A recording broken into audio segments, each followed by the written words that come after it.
Sorry apology. I'm sorry. Well, I said I was effing sorry. Quit being an a-hole about it. The entitled apology. I'm sure that you have either heard or said this many times within your life. Saying, I'm sorry, has been secretly anointed as the way for a person who does another person wrong to make it right through the uttering of grunts and groans, or what we call words. There doesn't even need to be any action along with or behind it. And if the person who was wronged doesn't graciously accept these simple words as a full payment, the person who wronged the innocent person automatically becomes the right person in the situation. The wrongdoer even has the right to be angry at the person that he did wrong, as well as the clearance to turn others against the person who won't accept the apology. The wrongdoer may even assassinate the character of the person that they wronged by spouting the popular saying to others of, I told him I was effing sorry and he wouldn't accept it, so F him. This will lead to meek responses from everyone such as, yeah, you're right. I mean, you tried to apologize. If he's going to be an a-hole and not accept your apology, then F him. And they will say this without even knowing what the wrongdoer did wrong to the person who was wronged. Why Warrior's Edge doesn't apologize. I can recall a situation in my life where a friend completed a mass of labor for my business and myself and a few partners. The business didn't do well, so there was no profit ever made. We never even made it near getting our bills paid, so there was no money to go around as payroll to ourselves or anyone else. When I informed my friend, who worked his butt off for me, that I didn't have any money to pay for him, there was no apology involved, and here's why. Making his pain my pain. This is what I did and said. Hey man, the business has been doing horrible, and every dime that we've been making has been getting eaten up by bills just to stay open. I don't have any grip to give you right now, but you can have my Toyota Supra. I'll sign it over to you, and you can either keep it as it is and drive it or sell it for money. Put my car where my mouth is. For clarification, my Toyota Supra was a souped up little bad boy that was my favorite car, worth more than my company owed my friend. I had spent a lot of my money building out this car. However, during this moment, that didn't matter. There was something more valuable at stake than my favorite car. My integrity, word, and the relationship with the friend who trusted me. That was worth far more than any car that I owned, and saying I'm sorry wasn't valuable enough to satisfy the heavens. One good turn conjures another. When I noticed that I had done something that positioned me to feel as if I needed to say sorry, that meant I owed far more than a few childish words. I owed a heavy debt. So I came with a payment that was equal or above the value of the harm that I had done, and offered it to bring justice to the one that I had wronged. I even begged him to take it. And for the record, he was such a good friend, he did not take it. He took the hit with my associates and I, and continued working for me when needed. Never sorry, accountable. Whenever we say I'm sorry, we are basically calling ourselves sorry, which is calling ourselves pathetic. Think about what we are saying. I'm sorry. I'm pathetic. This does not help the person that we harmed. Neither is it healthy or productive for us.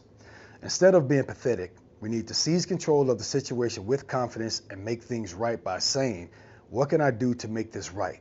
Then over-deliver to balance our mistake and rekindle the relationship. Words fix nothing. Simply being sorry means that the harm from the problem still exists.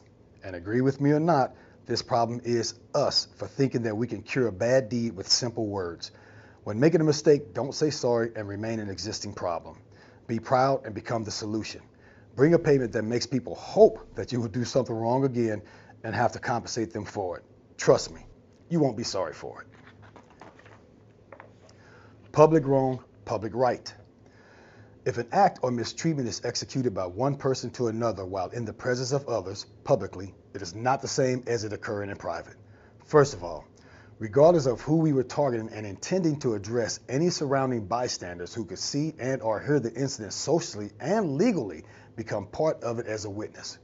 Secondly, the level of damage that your target experiences from your deed is increased by the element of public humiliation. Public humiliation also can be experienced by patrons who witness the event. Whether one chooses to recognize or not, collateral damage is created by the one who decides to boldly mistreat another in the presence of uninvolved others. Has to hurt to work. If the one who did the public dirty deed decides to rightfully apologize for his behavior, it must be done under the same or similar circumstances. In other words, the apology for a public wrongdoing cannot be made privately and be considered sincere or just. To somewhat balance the disrespect and embarrassment of the incident, the apology would have to be made by the offender to the victim in front of those who witnessed the embarrassment of the person that was mistreated.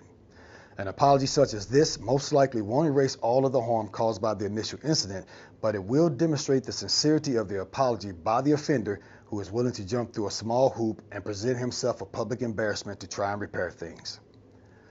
A worthy apology. Apologies made in private for public mistreatments are bullshit and should never be accepted. Never allow someone to redeem himself for mistreating you by hiding and tossing you a meaningless apology just so that they can clear their own conscience for trying to apologize to you. The victim of a public incident should always demand that the apology is made in front of all who witnessed his degradation.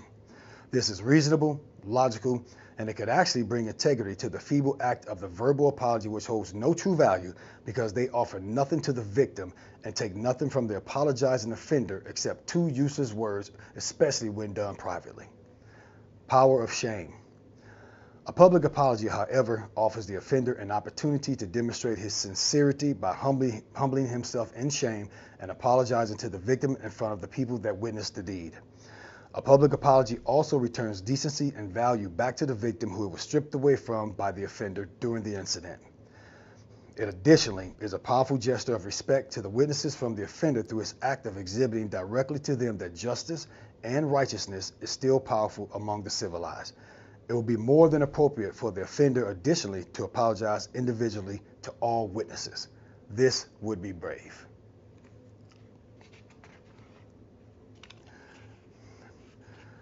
One of the main things to take away from giving an apology is we cannot be arrogant when apologizing. And that's what you see now. You know, people do something, when we do something wrong to someone and we apologize to them and expect them to accept the apology that we give, first of all, we have to measure out the level of harm that we caused by our deed before we even think it's appropriate to even say I'm sorry.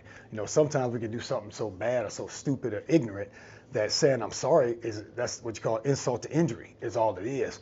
So just because we have those two words, I'm sorry, they are not power words to redeem a bad act. And if we keep that in our mind and remember that we're calling ourselves pathetic, I'm pathetic, you know, and think about, okay, I hurt this person, what can I do to take that harm away and put us back at an even level of respect, where that person doesn't have to think of that, or they can think of the harm that I did and say, almost, I'm glad they did it.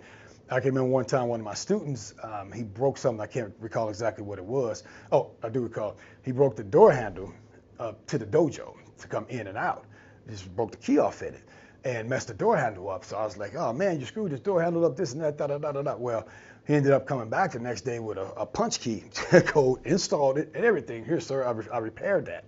You know, so he did something better. So I said, well, that's horrible. He said, well, sir, what do you mean? I said, well, can you screw some more stuff up around there so you have to fix it?